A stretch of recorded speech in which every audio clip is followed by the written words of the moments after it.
Thoughtful people can and do disagree over the extent to which government ought to be authorized to intervene in the behavior of and between individuals. The debate received intellectual depth from John Locke, who sparked a debate that is fundamental to the quest for the just society.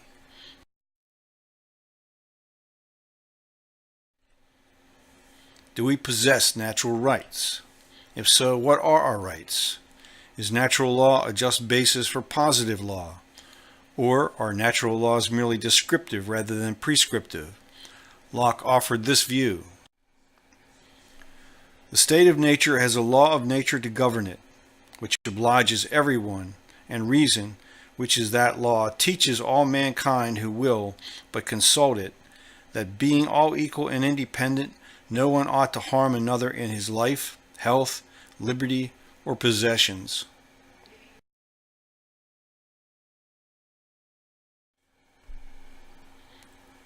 The deep problem for us today is that the laws of the societies in which we live have their origins in a time when hierarchical privilege was an accepted norm, and rights were defined for the defense of privilege. Bravely, Locke argued that as members of society we have the moral authority, if not the practical means, to rise up against those who exercise license in violation of our liberty. He wrote, "The reason why men enter into society is the preservation of their property.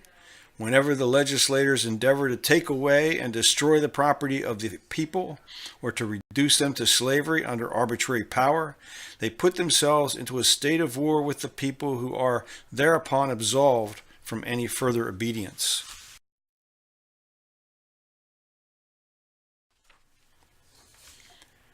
Even a superficial knowledge of human history reveals that few societies have escaped the establishment of hierarchical privilege, the origins of which are to be found wherever groups settled in one place and began to develop rules governing access to what nature provided to support life.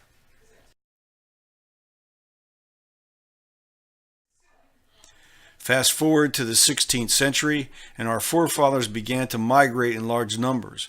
Having reasonably mastered the technologies required to travel over the oceans thousands of miles to lands more sparsely populated or populated by peoples less advanced in the technologies required for success in warfare.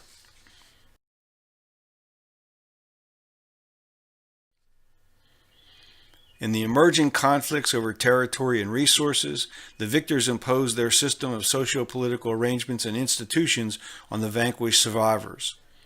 These systems of law and taxation encountered practical obstacles to enforcement, not the least of which were the vast unsettled by the newly arrived invaders, lands beyond the established settlements.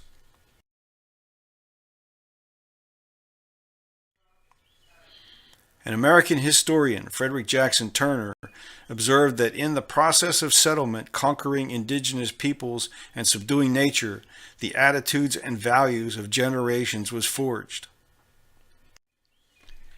In this advance, the frontier is the outer edge of the wave, the meeting point between savagery and civilization. The most important thing about the American frontier is that it lies at the hither edge of free land. The stubborn American environment is there with its imperious summons to accept its conditions. The inherited ways of doing things are also there, and yet, in spite of environment and in spite of custom, each frontier did indeed furnish a new field of opportunity, a gate of escape from the bondage of the past, and freshness and confidence and scorn of older society, impatience of its restraints and its ideas, and indifference to its lessons have accompanied the frontier.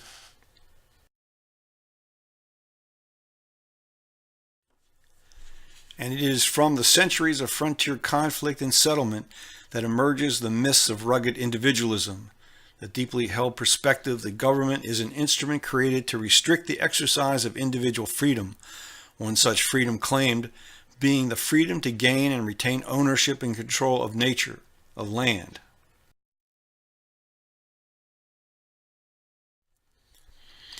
Such was the state of the world in which Henry George emerged as a profound observer and analyst of the human condition.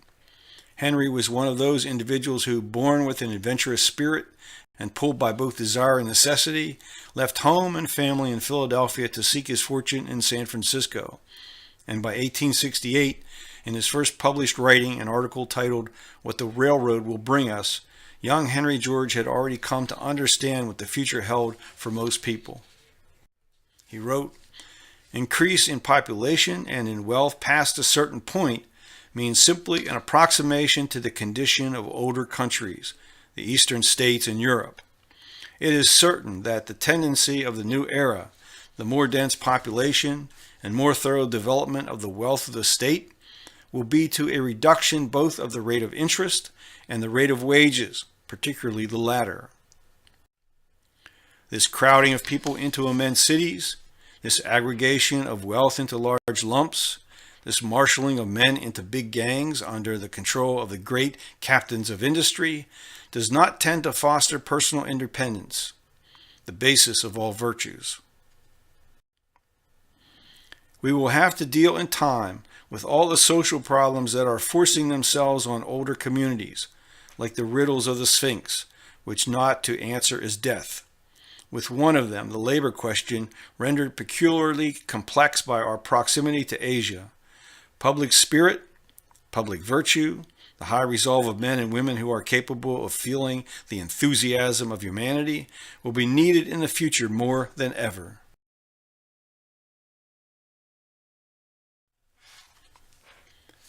The solution Henry George came to was deceptively simple: the public collection of the potential annual rental value of all locations, as well as those land-like assets with a supply fixed by nature, such as the broadcast spectrum, or even takeoff and landing slots at airports.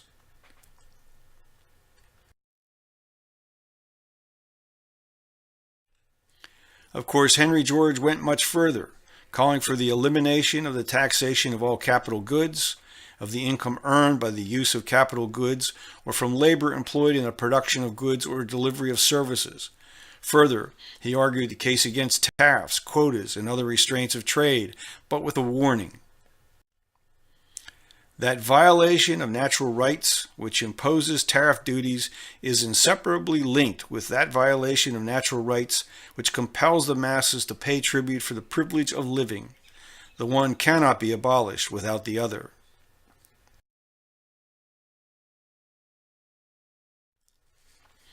All around the world, others began to pay attention. The rising tide of resentment against the tyranny, despotism, colonialism, imperialism, and social Darwinism of the 19th century included many leading figures. Thomas Paine's plan, detailed in Agrarian Justice, set the bar for others committed to ending hierarchical privilege. Robert Owen, Charles Fourier, Pierre-Joseph Proudhon, Louis Blanc, and Claude-Henri de Saint-Simon, and even Abraham Lincoln each contributed to a growing recognition that change had to be fought for against those who possessed both property and political power. As Lincoln wrote, "Labor is prior to and independent of capital. Capital is only the fruit of labor, and could never have existed if labor had not first existed. Labor is the superior of capital, and deserves much the higher consideration." Marx agreed, but argued this would require an uprising by the proletariat to take control of the means of production. Critics of Marx point to the fact that throughout much of his life he held no job and was financially dependent on Friedrich Engels, the son of a wealthy factory owner. Yet, from Marx came a good deal of accurate observations, including, quote, "The oppressed are allowed once every few years to decide which particular representatives of the oppressing class are to represent and repress them."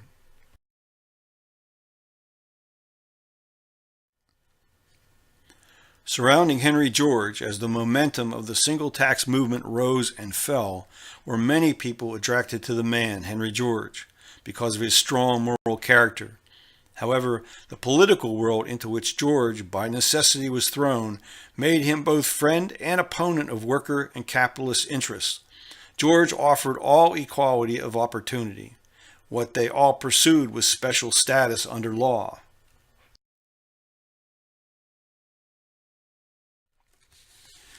Without Henry George's presence after his death in October of 1897, the movement he initiated splintered and quickly disappeared as a counter to the mass appeal of democratic or the more extreme state socialism or the reactionary attachment to ultra-conservative strains of social Darwinism. The left-right ideological framework that has dominated public discourse ever since took over. Single taxers found themselves marginalized and essentially ignored.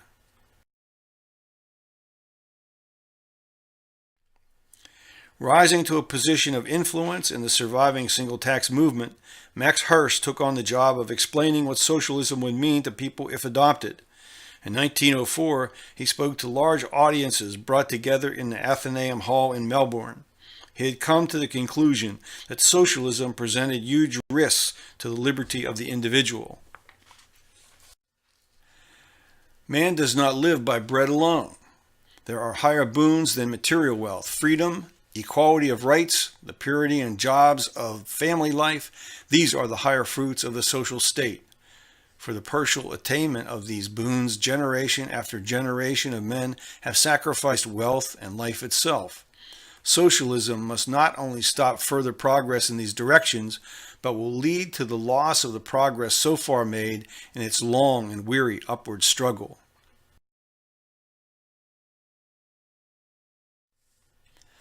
For the first 3 decades of the 20th century, surviving single taxers struggled for standing in the political realm of country after country.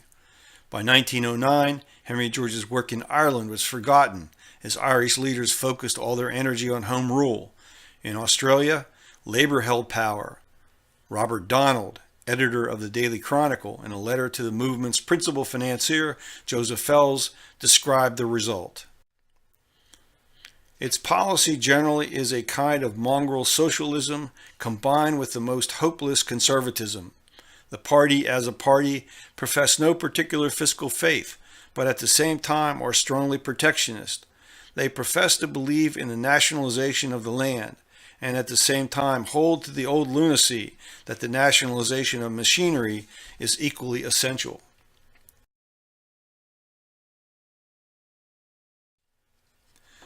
Australian single taxers had reason for hope when, in 1904, Joseph Carruthers became Premier, remaining until 1907.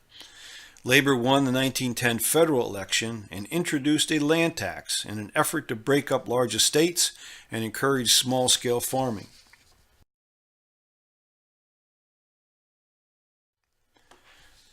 Australians elected Edward Craigie, an independent, a free trader, and a land taxer, to the South Australia House of Assembly in 1930, serving several terms until defeated in 1941.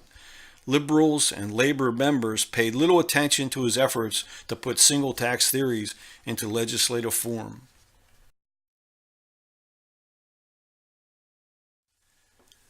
The movement in the United States was perhaps the most divided over ideological principles, as well as how to achieve even a modest degree of success. Commenting on the state of the single tax movement in 1918, an editorial in the Single Tax Review warned of the academic state of mind into which the single taxers of the country had fallen. Those still committed to challenging the existing political party dominance met in New York City during June 1919 to found a national single tax party. A year later, the party offered its slate of candidates for election to the nation's highest offices.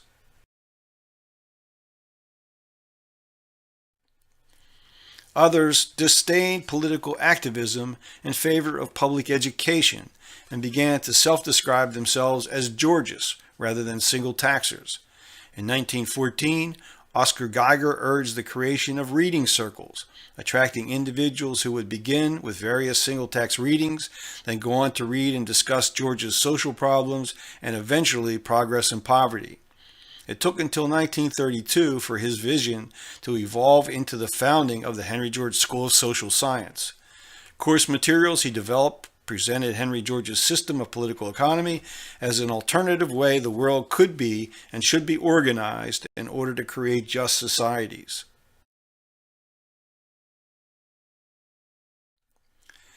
In the United States, the school found a receptive and growing audience within the remnant of classic liberals, such as Francis Nielsen and Albert J. Nock. A dedicated single taxer turned Georgist named Frank Chodoroff fully embraced Geiger's campaign to establish Henry George schools everywhere possible. In an issue of Land and Freedom, successor to the Single Tax Review in 1935, Chodoroff challenged Georgists to take responsibility for the survival of the movement. He wrote, "The answer to 'what am I going to do about it' is quite definite. First, get students. Second, organize classes. Third, be a teacher. If every follower of Henry George would follow this personal program faithfully, the success of the educational campaign is assured. And upon the success of this campaign depends the success of any political endeavor that the movement may eventually decide to engage in. The task is yours. It is not a question of what are we going to do about it, but what am I going to do about it? The problem is an individual one, and its solution is directly dependent upon and an exact ratio to the effort and ability of everyone who has acquired a knowledge of Henry George to spread this knowledge. Do not wait for somebody else. Do not waste time in praying for a leader. Progress in Poverty is your guide. Henry George is your inspiration, and you are the disciple on whom the mantle has fallen. Go forth into the highways and the byways and teach the gospel of economic liberty."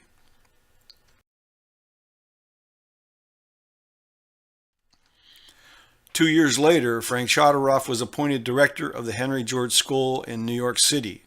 He regularly taught classes and wrote for the school's publication. With the expanding influence of communist ideology among intellectuals as well as workers disenchanted with the American system, Chodoroff saw Georgism as the only credible response. In the February 1938 issue of the Freeman, he wrote, "Democracy, this is the ideal to hold up to youth, but a real democracy, not one identical with the laissez-faire doctrine of the last century, the doctrine of robbery within the law made by the robbers. Rather, the democracy of a fair field and no favor, economic democracy."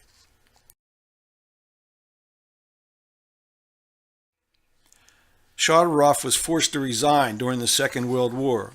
A pacifist, his views ran counter to the majority of those who served as trustees of the school, sensitive to any criticism of not being sufficiently patriotic. Over the next 25 years, his writing focused less and less on the philosophy of Henry George and mainly on individualism.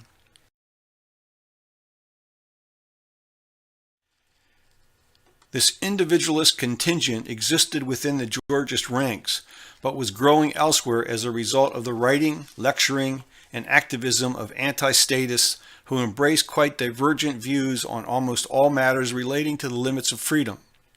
One of the most influential writers was the German professor of economics and sociology, Franz Oppenheimer, who emigrated to the United States in 1938. 3 years later, he became one of the co-founders of the American Journal of Economics and Sociology and frequent contributor to the Freeman until his death in 1943.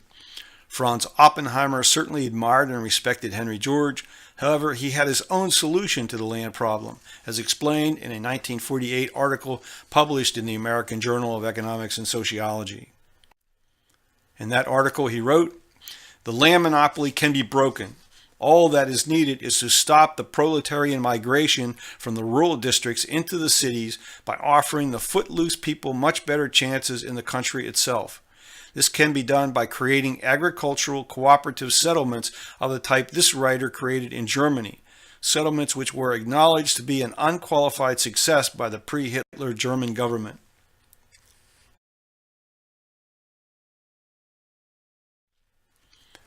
Headquartered in New York City, as they have been since their founding in 1926 and 1932 respectively, the Robert Schachenbach Foundation and the Henry George School of Social Science had board members, directors, teachers, and students who were in some way intellectually involved in the dynamic cross-fertilization of ideologies that blossomed there.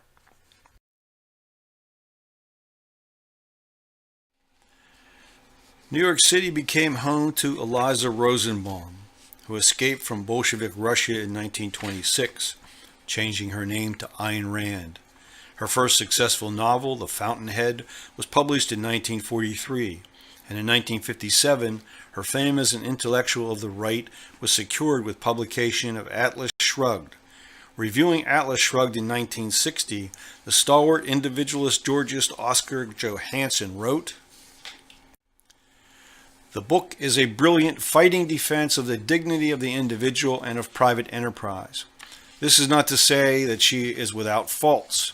Unfortunately, Miss Rand suffers from the same misconception of the rulership of the world that Plato, the socialists, and the libertarians have. All of them believe that the mass of people must be led by some ruling intelligentsia."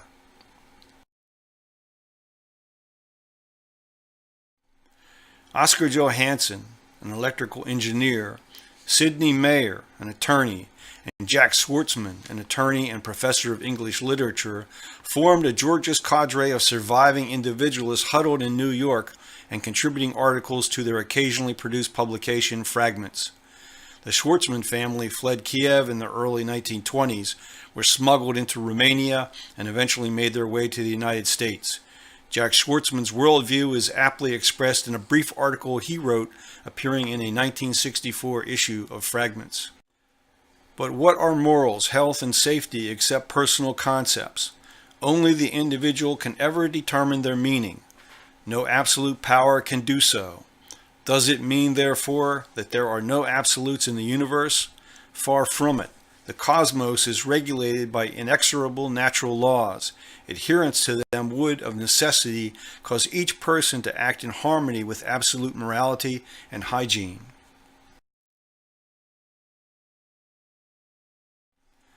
To Professor Schwartzman, natural law is both descriptive and prescriptive.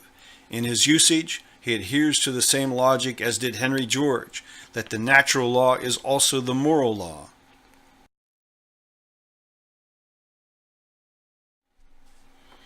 When Frank Shadorov died in 1966, a long list of individualist, conservative, and libertarian intellectuals reflected on Shadorov's importance to the development of their own thinking. One of these was, in fact, a family friend, William F. Buckley, Jr. In Buckley's remembrance of Shadorov, he conveyed Shadorov's concerns over what was happening, as he saw it, within the community of people who continued to claim Henry George as their guiding light. Having for many years cultivated what he grew to believe was the unique social vision of Henry George, he became the director of the Henry George School. In due course, there was a falling out, and he resigned. One cannot truly understand George, he once remarked, without understanding his antipathy to socialism. But George's most modern exegetes, he feared, were disposed to traduce George, to put his social philosophy at the service of the state. And it was the centralized state that Frank Shadorov was born and lived to oppose. Fast forward to the year 2000, interviewed about his latest book, Buckley responded to a caller who asked, "I've heard you describe yourself as a Georgist, a follower of Henry George, but I haven't heard much in having you promote land value taxation and his theories, and I'm wondering why that is the case." To which Buckley responded, "It's mostly because I'm beaten down by my right-wing theorists and intellectual friends. They always find something wrong with the single tax idea. What I'm talking about, Mr. Lamb, is Henry George, who said there is infinite capacity to increase capital and to increase labor, but none to increase land. And since wealth is a function of how they play against each other, land should be thought of as common property. The effect of this would be that if you have a parking lot and the Empire State Building next to it, the tax on the parking lot should be the same as the tax on the Empire State Building, because you shouldn't encourage land speculation."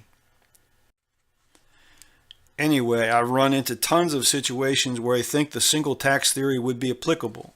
We should remember also this about Henry George. He was sort of co-opted by the socialists in the 20s and the 30s, but he was not one at all. Alfred J. Knox's book on him makes that plain. Plus, also, he believes in only that tax. He believes in zero income tax.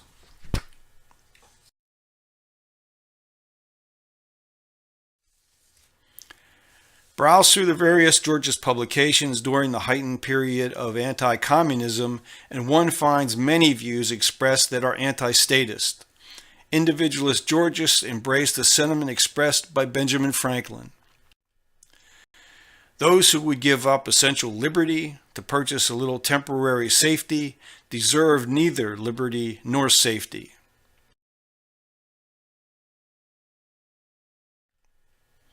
At the end of 1980, an article by Robert V. Andelson titled Neo-Georgism and the Quest for Justice appeared in Land and Liberty.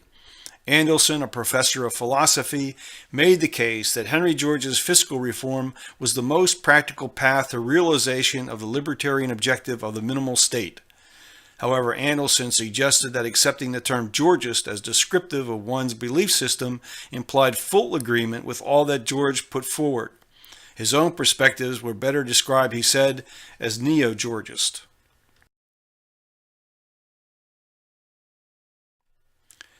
Anderson's article was followed in 1981 by a second article written in support of Geo-Libertarianism, this one by Fred Foldvari, by then a member of the Libertarian Party in California.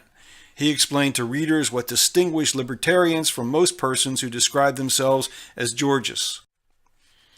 To reconcile libertarianism to Georgism, we must return to the basic premises of libertarianism, that each individual has dominion over his own life, equal to that of others, and that the sole function of government is to secure the right of an individual to be free from the coercion of others.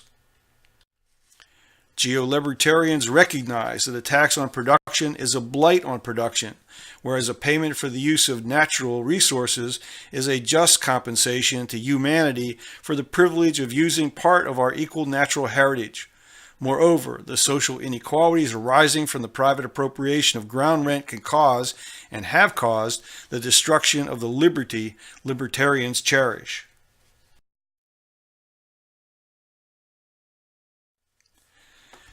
As the people I was coming to know personally, and by their writings, engaged in this debate over what it means to self-describe oneself as a single taxer, a Georgist, a Neo-Georgist, or Geo-Libertarian, I wondered what term Henry George might be comfortable with describing his moral philosophy and the public policies following therefrom. And then, in the summer of 1988, I attended the annual conference of the Council of Georgist Organizations, that year held at Oglethorpe University in Atlanta, Georgia. One of the speakers was historian Paul Gaston. His topic was the origin and history of the International Community of Fairhope, Alabama, the co-founder of which, Ernest Gaston, was his grandfather. E.B. Gaston came to what he called cooperative individualism out of his original advocacy of a Bellamy-like socialist colony and his subsequent experience with the Populist Party. He was searching for that elusive balance between unfettered individualism, which he regarded as the great curse of his time, and excessive community control.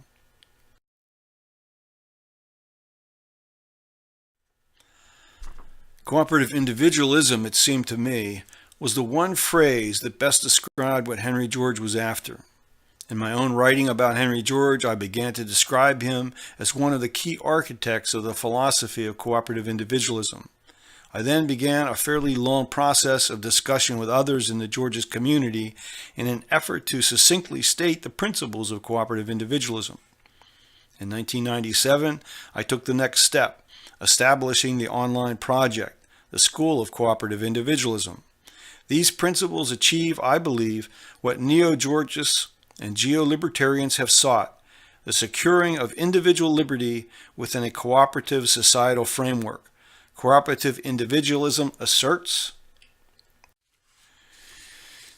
that all persons share the same species-specific characteristics and have a similar need for the goods, for example, adequate food, clothing, shelter, nurturing, medical care, education, leisure, culture, and civic involvement for a decent human existence. That we join together in society to enhance our ability to acquire such goods and for our mutual benefit and enjoyment. That the source of the material goods necessary for our survival is the earth, equal access to which is the birthright of all persons, as is the full enjoyment of what individuals produce therefrom. That liberty is the basis for moral human behavior, inherent in which is the constraint that such behavior in no way infringes on the liberty of others. That human behavior falls outside the realm of liberty and within the realm of criminal license when such behavior violates the liberty of others. That the orderly functioning of society requires the granting to individuals of licenses that distribute privileges not enjoyed by others. To the extent such licenses come to have exchange value in the marketplace, this value is acknowledged to be societally created. Justice requires, therefore, that society collect this value as a fund for equal distribution to all members of society and/or for societal expenditures democratically agreed upon. And that a society is just the extent to which liberty is fully realized, equality of opportunity prevails, criminal license is appropriately penalized, the full exchange value of economic licenses is collected for distribution and/or societal use, and the wealth produced by one's individual labor, directly or indirectly with the assistance of capital goods, is protected as one's naturally rightful property and not subject to taxation or other forms of confiscation.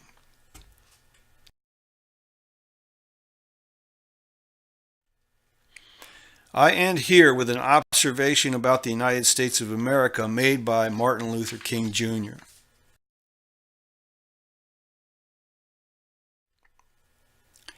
This country has socialism for the rich, rugged individualism for the poor. Thank you.